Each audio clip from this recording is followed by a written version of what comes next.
Today we are talking about an indie survival kit, or how I learned to double down and love the niche. So, who am I and why can I help you with this? That's a very good question, so we're going directly to this slide. My name is Emelie Rodin. I've been an avid card gamer for over 10 years. I started when I was 13. I played Magic the Gathering in a hospital yard in the middle of the night. That's how I learned to play Magic. And then I played almost every trading card game that has ever been made, including the Age of Empires 2 trading card game that takes about 6 hours to play. Don't play that one. Anyway, I'm the co-owner and many hats at BetterBuilt Studio, meaning I do everything from marketing to art direction to production to understanding how printing works and knowing how to measure the weight of cards. That's also a very interesting topic.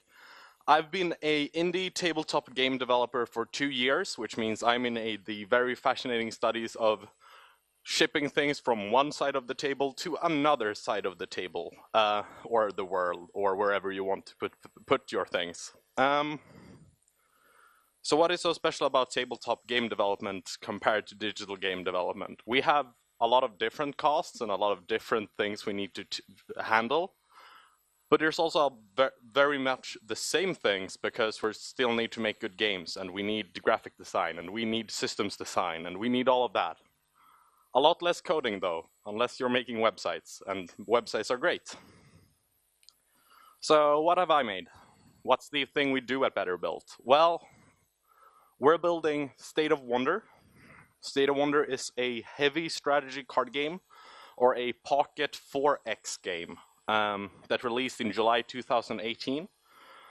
The goal of State of Wonder is to seize the throne of Scathia. You're playing as city-states trying to take the throne, and you do that by building marvelous wonders and conquering your enemies with manpower. The game is focused heavily on player skills, bluffs, and out-navigating your opponents. We're doing something that not very many card games try to do, which is phase out all random elements from the game. You don't draw cards, you don't roll dice, you don't do random things. So the only random things are meta elements like what cards do you bring to the table, what cards does your opponent bring to the table, and who goes first.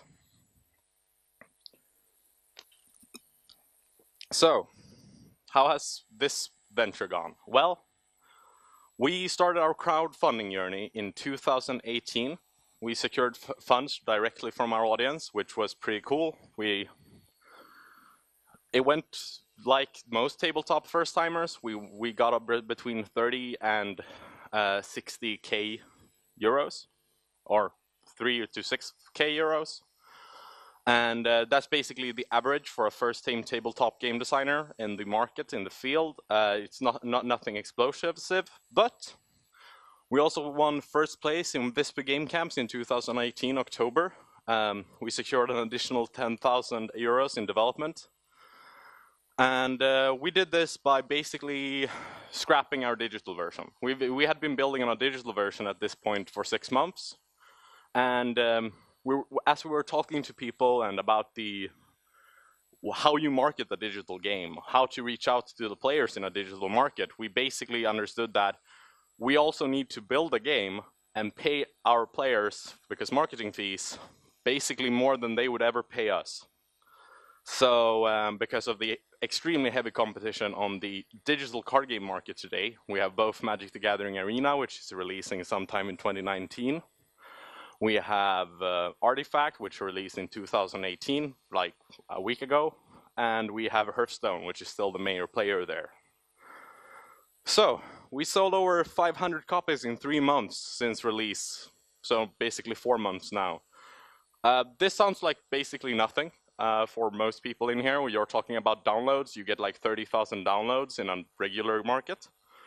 500 copies in 3 months in the board game market is like, as a tail sale, is very high. Generally, you only get Kickstarter sales, and then you get nothing else. So this is pretty cool, because we also need to ship everything around the world and get people to pay us $12 for 3 A4s worth of paper. We're basically shipping 17 cards to people in a box. made of the same paper as the cards. So we're giving them 3 arcs of A4 for $12, and that works pretty well. So that's me. That's why I know my things about this, and why you should maybe take some time and consider what I'm saying. So now it's time to talk indie, or what I would have loved to know before I headed out the rabbit hole. So we're first going to talk about what you need to understand as an indie developer in a very, very small team. Marketing and target audience was some of your best friends. You need to understand your market. You need to know the customer and know what other creators in your market are doing. Understanding is half the battle, and it really helps when you're a small team to just have that knowledge beforehand. Most people don't. Making research takes a lot of time, and you won't have a lot of time because time is your biggest enemy. So, how do you make money? This is a thing that most people don't talk about in the indie field. Making money is some faraway dream for most people, but it's one of the things that you need to understand and work with when you start out. This is like the first thing we did, and that I think most people should do. Have a plan. Do business plans. Monetize your game. Know if your monetization will work. Putting out a subscription model MMO with no endgame content will most likely not work today. So design it early, make it early, and live with it early. And you're going to change this and test this even at the same level of your game. You have to learn the difference between revenue and profits. This is not as important in the game, in the development of digital games. But we have costs to cover, and we need to do all of the things and understand that all the money we get in, we can't use for other things because we need to cover the costs we've already had. This took me a long time to do in practice. I think I'm doing it now. Taxes is hard. Understand the different parts of funding. Do you even need funding? We set out 5 people, then 2 people, then 1 people, then 2 people again. Like, we have had a lot of different people on our project, but we started out with $0 in money, 0 Swedish crowns. So, do you need money to make your game? Most likely, if you want to get paid, you will need to do marketing, and you will need to do that. And there are a lot of different paths to funding. I unfortunately missed Martin's talk yesterday, so I don't know how much he talked about it, but there are some primary ways to do that. There are investment funding. Someone goes in and says, we like your thing, here, take a lot of money, make it, we'll sell it later.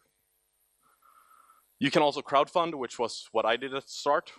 We went out to our customers, invested some money in art from our personal pockets and said, hey, we have a pretty cool card game. You should come and try it out. Test it on our website, print it at home, play it, buy it. Or you can basically self-publish. You take money out of your own pocket and say, I'm going to pay for this myself. Then you need a lot of money because I spent like 50,000 on just surviving for 8 months. So that might not be the first thing you do after leaving university, but that's a path if you have the funds. You also can do the super interesting thing of going and asking a rich relative to fund you. That's angel investing. It's basically like finding an investor. You don't get as much money out of it, but you can do it. If you have the possibility to do it, it's something you can look into. How much money do you actually need? This is one of the things you also need to understand that we talked about briefly. Learn to make a budget and learn to make it good and reasonable. Don't just say, we're gonna spend 600,000 on salaries because we think that's what salaries cost when we're 7 people. It's gonna cost a lot more. Learn to understand how much money you need. Research the costs for releasing the game on the platform that you're releasing on and what tools you are required to do that. Steam takes fees instead of a hard cost, except if you're doing the greenlight thing that's not greenlight, which is 100 euros or something. But and you need to pay for your tools like Adobe Photoshop and 3D projects that I have no idea what they're named. For State of Wonder, including salaries, so paying me and Max about 12,000 Swedish crowns a month, which is basically what all of you are getting if you're a student, costs 1.08 million crowns a year. That includes development and printing costs, because we're physical, but that's 2 people. This is what it costs to make games, for 2 people taking student salaries. This is our current goal. This is what we need to do by the end of 2019. Make this amount of money. If we don't, we fail. Lastly, take care of yourself. After saying all of these things about you need to do all this, you need to make all the money, you need to take care of yourself. So don't schedule more than at most 8 hours of work. This sounds weird, and I'm going to tell people to not crunch, and I'm also going to tell people to crunch in a different way later. So most people can throw rocks at me then, not now. You don't need to love everything you do, but don't do the things you hate. I hate Instagram. I can't work with Instagram. We have an Instagram account. I hate doing it. I basically post an image every once a month. It's not growing, but we don't really care because no one other company likes to do it, so we're not doing it. Take the time to stop and appreciate your work. Like, if you're painting awesome pictures for illustrating a card game, take the time to step away from that and look at it and say, wow, I've done something awesome. At least once in a while. And I'm not doing this enough, as my girlfriend tells me. Way too much. Like, I'm 24, I've released a card game that's like pretty big. But I don't appreciate that. I basically panic over, we're not doing enough sales this month, so we've done like 12. So yeah, sit down and appreciate what you're doing. Play your game if you like playing your game. Don't play it if you don't. But yeah, take time to appreciate what you're doing. So now that we know what we need to understand for the talk, now we're gonna start talking about the talk. So, niches and how to thrive. Time is your most valuable resource. Earlier I talked about only scheduling 8 hours of work. This is the part where I tell you why. You're going to compete with a lot of other people that have a lot more funds than you, that have a lot more money than you, and have a lot more time than you. You need to use every edge you have. These edges are weird because what you have is something that the big companies most likely don't have in the same way. But how do we get an edge on those companies with all of the money, all of the time, all of the people, and people interested in a lot more than you? Because in the big companies, there's most likely someone who likes to do Instagram. First of all, niches. Niches are like personas that Daniel talked about yesterday. But it's even smaller than most personas. Personas are like people that are pretty general. Niches are even smaller. They're like me, the person that plays card games 7 hours a day, even when I work 11 hours. So yeah, or the player that plays a random element game but hates random elements. That's more of a niche than the person that's 35 that can play games for 10 hours a week, or 5 minutes a day. So building a game for yourself, that would be a niche of yourself, because you have all the known factors of yourself. And the State of Wonder niche, making a card game for heavy strategy card gamers, bored of RNG, and 4X strategy players tired of long setups and even grindier games. This is 2 niches. When I separate both of these, I'm talking about the people that either do both or the people that are in overlap in these. That's not a lot of people. There's like 20 people if you go to the dark web that do this. So yeah, niches are really small, but these are the people that will leave the other game they're playing, like Magic, and start playing your game for 8 hours a day. We have 4 people in Texas that are playing our game like crazy people. One of those was part of the niche. And then he introduced this to his 3 friends and said, we're supposed to play this, not Magic. Magic is a bad game compared to this. And it worked. Now they're playing almost 3 or 4 times a week. So that's cool. They're one of our best, like, they want to see everything we do. So that's really cool and really nice. And like, that's the people that is your niche. That's the people you want to find. So how do you use a niche? Like, there are 20 people on the dark web. So you need passion and loving the thing you're working on, and in the same field help. So I spend most of my days building tabletop games. Most specifically card games, but also role-playing games. My hobby is also playing card games. So that's pretty weird. But as my hobby is playing card games, I have a natural advantage in my niche because I use my hobby to do research without actually doing all the hard work. I sit and talk with my card gamer friends about what isn't working or what they like. And I do that naturally. I do that without thinking about it as work. Because it's just everyday things for me. Discussing the new things, looking tournament results, seeing Jog Saran winning the Hearthstone Championship. That's things I do in my normal day. And that has helped me to do a lot of networking I wouldn't do otherwise. When people tell you to network, it's about making friends. If your hobby can help you make friends within your niche, that's awesome. Use your time wisely. And I have an advantage because I socialize with the niche for my game. So, but you also need to learn to differentiate work and hobbies. Because work is hard. Hobbies are not supposed to be hard. You're supposed to be able to enjoy yourself while doing them. And if you don't do that, if you just sit around and, I don't know, like play the game because you need to play the game because someone on a stage told you that your hobby should be the same as the thing you're working with, well, that's not gonna work out. But find where you can use the niche of your game in your regular life.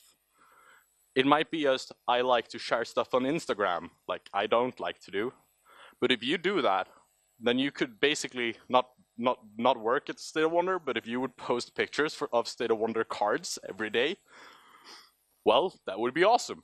That would be something that I could have done if I loved Instagram and would like to work on a card game, but I don't specifically like card games. I like Instagram.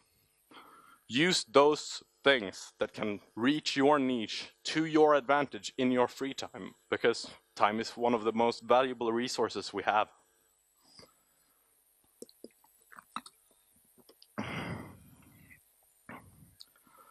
So, how do working with niches help? One, it gives you a much closer personal relationship if you use it like I do as a hobby and talking on forums with people about card games.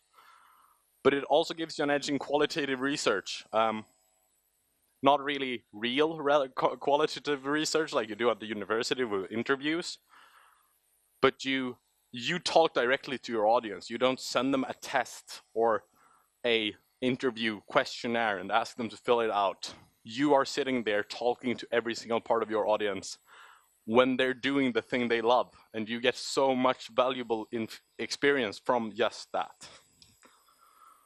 It also gives you an edge in experiencing new parts of your market, because you get to hang out a lot and play games that aren't yours in your own market, if you do like me.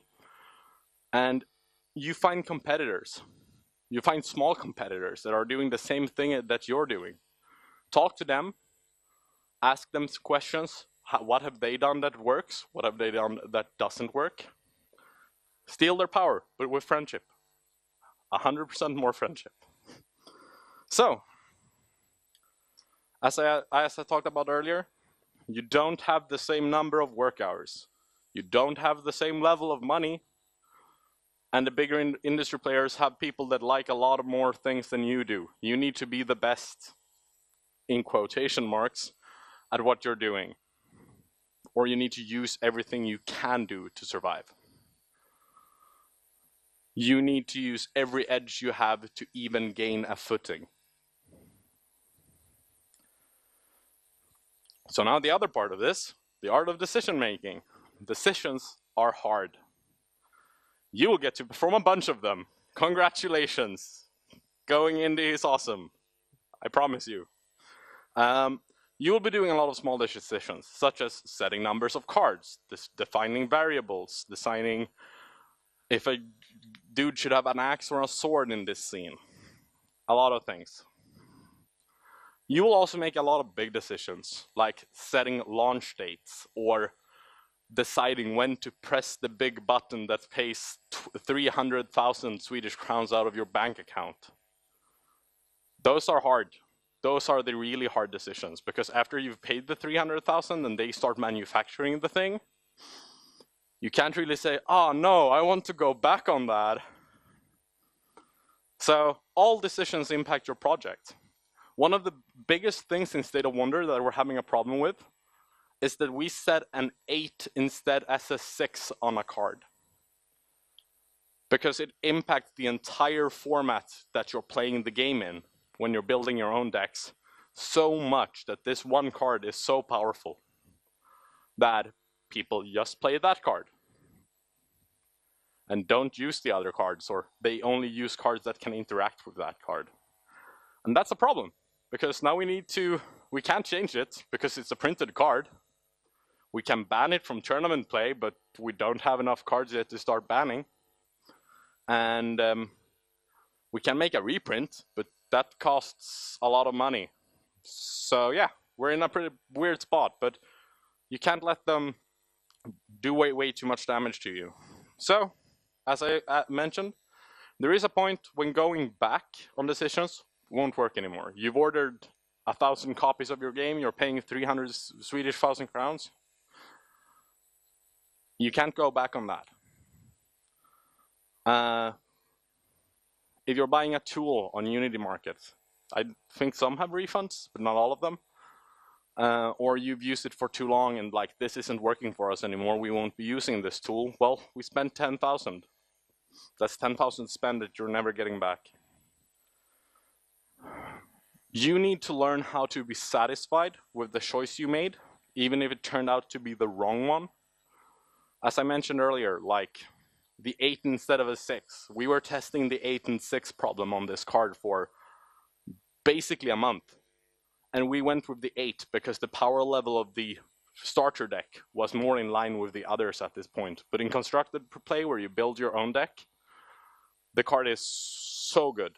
It's not even like fun to play constructed right now because of this one card that screws up the entire game. And now we've printed the card, so now we need to design around it and work with that card. But if I sit and dwell on this and say, I should have done the other thing, I'm just going to tear myself apart mentally, so I won't be doing any more big decisions. And I need to make big decisions on a daily basis. I need to make decisions like, do we need to make bigger boxes? Do we need to order the thing that costs 30,000 Swedish crowns that can help us make bigger boxes that look better to players, so it looks better on a shelf? And I need to make that decision basically tomorrow or yesterday. My manufacturer liked it yesterday and I haven't done that decision yet. So, but like, you need to learn how to be satisfied with the choice you make, even if it costs you a lot of money, and don't dwell on the problem. And also, you would think a lot about what you should have done differently. That's pretty good. But don't let it like destroy you. Don't let it consume you. Hindsight is 2020. Knowing the things you know now, after just your first year space shooter project, you have a lot more insight than you had before you did that. And you know things you wanted to change with the space shooter project. But if you let that destroy you, well, you have a big problem. a bigger problem than everything else. So, learn from the bad choices so you don't do them again. Think about why that was a bad choice, but not that it was a bad choice most of the time. You couldn't really know that it was a bad choice, and that's okay. Sometimes you just have to roll the dice and hope for the best. I really love the current packaging for the game. There are so many upsides with it. You can like have 5 with you in a bag without a problem. If we update the packaging, 5 of our old boxes takes up the space of a half a new box. But the new box will sell in retail. Our current ones won't. Stores are telling us we can't sell your product because it looks bad in shelf. So we've learned something. Selling a physical product is hard. Selling a digital product has other hardships, like being noticed, because there's a lot more players on that market. So, decisions and niches together. Always remember, when you're making a decision, make it for the niche, not for you. Even if I'm a pretty big part of my niche, I have still modified it.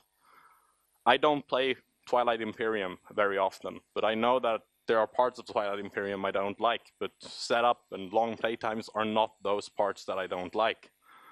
For those uninitiated, Twilight Imperium is a 14-hour board game. It takes about 2 hours to set up and then 12 hours to play. When you're 3, you can be 7 players. So yeah, but some of those players don't like the long parts of that. We're for them. So when we're doing decisions on that, I always have to think about the niche. And then you're making decisions again. So it always comes back to this.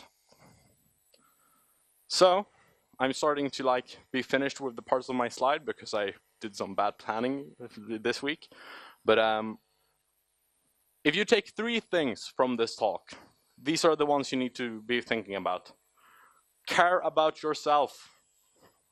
You only have a certain amount of time. You only have a certain amount of spoons, if you know about the spoon thing.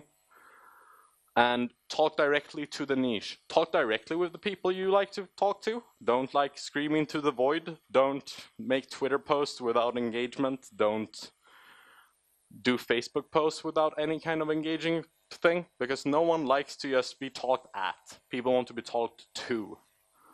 Ask them about their day. Ask them what they're doing. Ask them how you can help. And in turn, they will help you. And decisions need to be made. You will make mistakes. It's okay. Focus on this, and there will be a lot of things you can do and feel pretty good at the same time. In January last year, before the Kickstarter, I looked at my bank account before I got CSN because I got into some small courses to make ends meet. I looked into my bank account and I saw that I had 68 öre. That was not the best feeling in the world. So you need to like make decisions and care about yourself. You should be in a position where you can feel good about what you're doing. And maybe not all the time, but like don't do like, I'm going to be working for 14 hours a day for a month, because you will burn yourself out and then there's no more project after that. That was happened after the Kickstarter, basically. I worked so much before the Kickstarter that both before and during, that after the Kickstarter, I basically dropped all my social media. I dropped everything I needed to be doing consistently, and everything just dropped off because I had no energy left. I had migraines because I was so exhausted at least once a week for over a month. Don't be the person that does that. That's stupid work. Don't do stupid. So, now I know that this isn't the correct thing on this, but that's it, folks. Take care of yourselves. Indie development is awesome, but you need to also do the important things. So, how I talked for 30 minutes about abstract business stuff. Thank you.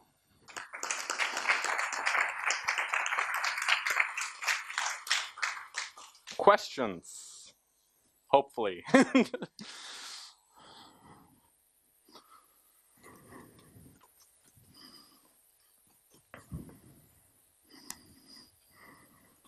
I'm a bit curious about the Kickstarter thing Yeah. because I actually designed a board game like a year back with the Sapmi artist. It was about Sapmi culture.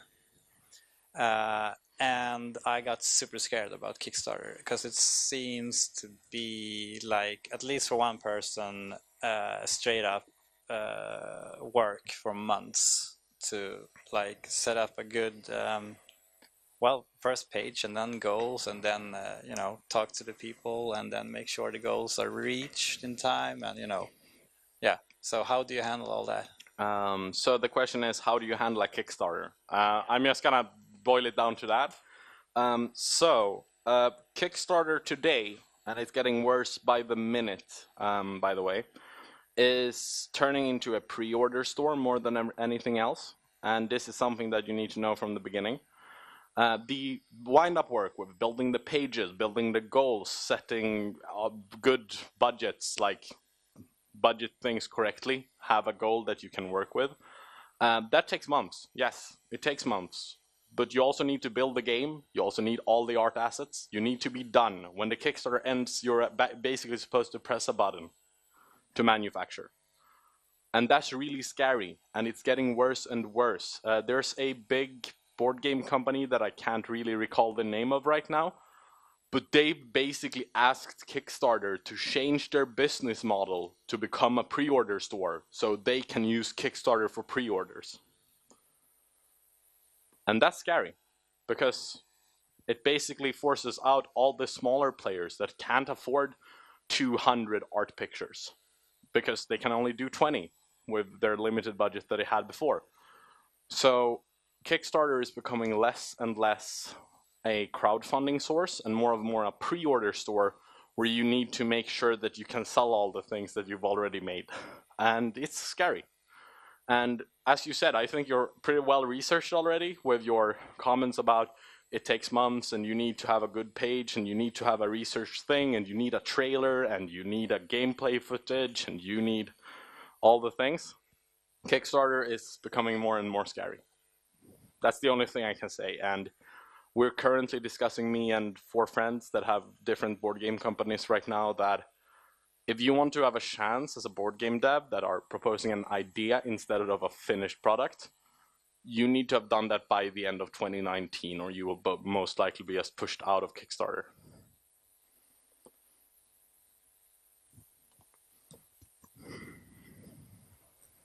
Hello. Hello. Oh God, my voice. Why did you decide to not go digital? First of all, the digital card game market is extremely competitive.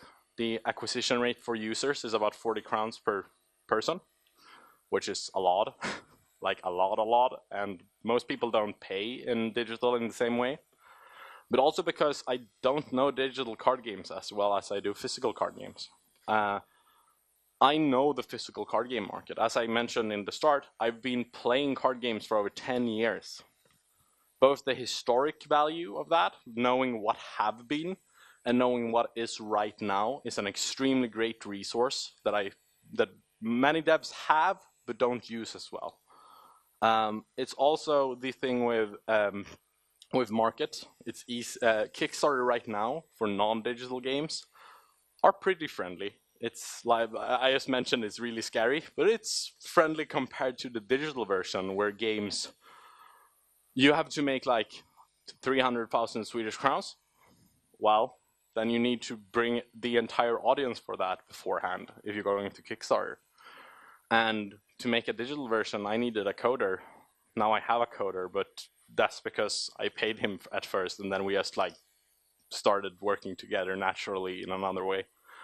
So now he's basically co-owner instead. So that, but at first I just paid him to build a digital prototype, and then when we went to game camps and got mentoring and talked to people, we just started realizing how much costs are involved with it that we couldn't really just do by spending time.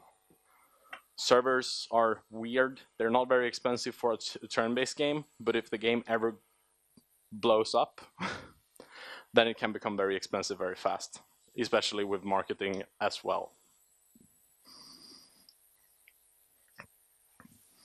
Anyone else? Well, I do have one. You mentioned going digital, but what about making a digital version of an existing game that you're marketing? That's basically what we would have been doing. We have built a physical product that we're then making digital. That was the latest plan. We started out with digital stuff as well, but the problem is still that you need so many different skills. We would need basically a UA designer that can also paint, and another marketer, and someone to handle all the money things, because like, okay, I can do low grade business economy, but if we need to start paying salaries to 3 people, I don't know if I can handle that. So we would need an accountant. And so then add the costs of that to the company thing.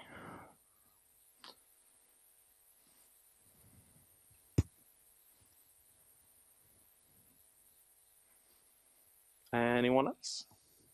It looks pretty quiet down there, so yeah. I think I'm done.